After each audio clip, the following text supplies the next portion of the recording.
My heart's been emptied out, but girl, you make me whole. So many.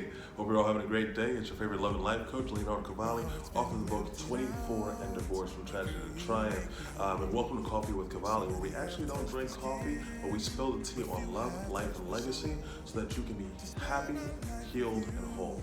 Come on in. So the reason why I'm making this channel is because, unfortunately, I've been seeing a lot of doom and gloom online. I've been seeing a lot of men bash and trash women and vice versa. So this isn't something geared towards men or just geared towards women. It's geared to everyone who wants to be healed, happy, and whole, right? And what I mean by whole is that your table is stable. The fact that the four pillars that are making up, most of our lives are balanced and equally yoked. I know that a lot of times, especially church people are like, oh, you gotta be equally yoked with that person. I was like, I don't even need eggs, right?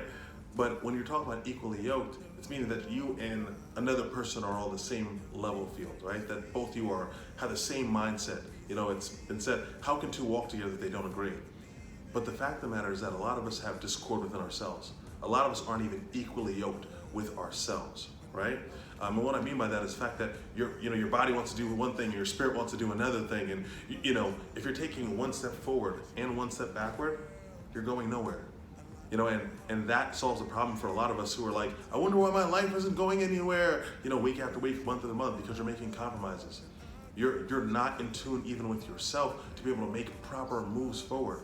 Because listen, if my spirit feels like something and my body feels like something and they both agree, we're gonna move forward in unison.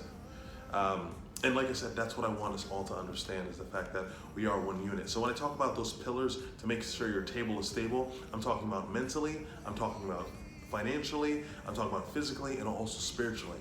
Because if one table leg is shorter than the other or more developed than the other, then things are gonna be unbalanced. The table is gonna eventually tip over. And I'm here to make sure that we have a healthy life, and not just a quick, fast-paced life. This is a marathon, like Nipsey said, right?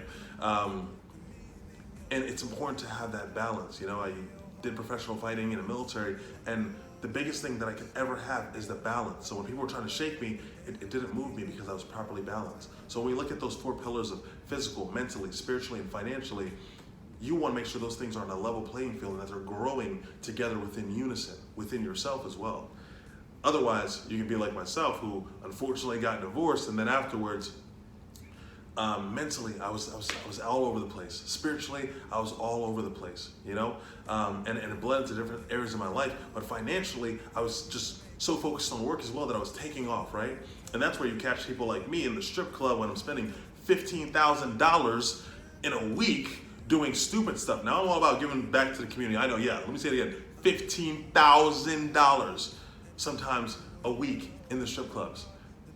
Crazy, like I said, I'm all for giving back to the community, and I'm sure Coco and Candy and Miss Chocolate Thunder had an incredible time and got to pay their bills and keep the lights on and buy a couple Louis Vuitton bags and have rap videos with the money phone and all that stuff.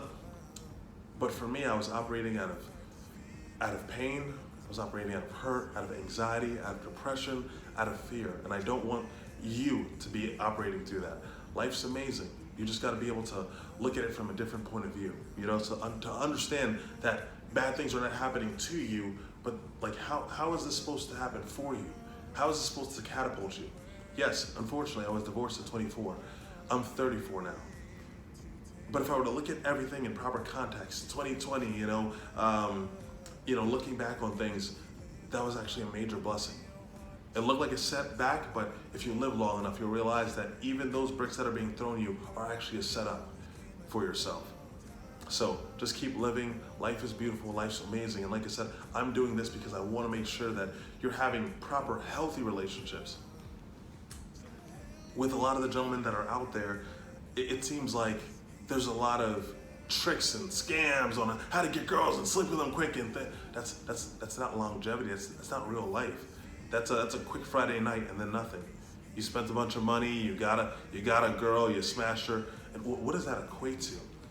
This is not on a bragging thing, but the thing is, I probably had more women than 95% of men out there, more than any two men should probably have, right? That's not something that I'm proud of. It's the fact that I was a hurt man operating from a hurt place, and I probably hurt a lot of people within the process of me getting to where I am right now. That's why, again, the book's 24 and Divorce, but I'm 34 now. I've done the work, and I want to make sure that I'm identifying things within yourself and helping you identify things within yourself and your partner so that you can get to a healed place. You know, everyone's looking for, oh, I need someone to be my peace. When you've healed and done the work, you are your own peace. When you've done the work and you've taken the time to properly heal, I am my own happy place. You know, when people come to my home, they're like, man, your home is like, I don't know, it just feels different. It's like peaceful. It is. You know, and anyone who comes into my life, they realize that I have zero drama in my life. Again, I've been through some bad things, but I chose not to let life make me bitter. I chose to let life make me better. You know, it's all the way that you look at things. So, like I said, I'm excited for you to be on this journey with me. We're going to learn about, again, life, love, and legacy, and have a couple laughs within the way. So, I'm excited for you, and like I said, I don't want you to be out there spending crazy money out there. Just on a side note, do the math on that, right? The fact that I spent $15,000 some weeks in the club. You know how many bowls of Chipotle that is? Huh? I love Popeye chicken. You know, do you know how many bowls of Chipotle with guac that is, and how many large pizzas with extra? Long story short, there's a lot of things that I could have bought with that money, right? And even with all the wild out and the dark side, I have nothing to show for that, except for a bunch of scars and a bunch of pain. I'm trying to help you avoid that. I think that the problem in this generation is the fact that there's a lack of communication between generations. So a lot of us are making mistakes that we should have already learned from our parents. You know, when I was a kid, I used to play video games, and my brother used to play them before me. He was obviously older. And the thing is, I was like, well, I don't want to go all the way back to the beginning, so I would use his memory card. And I could actually start the game from where he ended it off, so I could beat the game a lot quicker. And that's the same thing with life. Unfortunately, a lot of us didn't have fathers. I had an incredible father. He's 81 years old. He's given me a lot of wisdom, so I want to give that to you. He's been my memory card.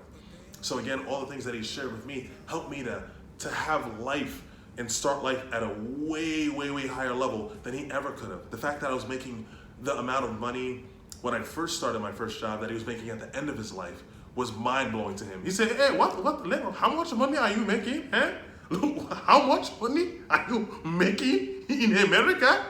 Now you are making that money?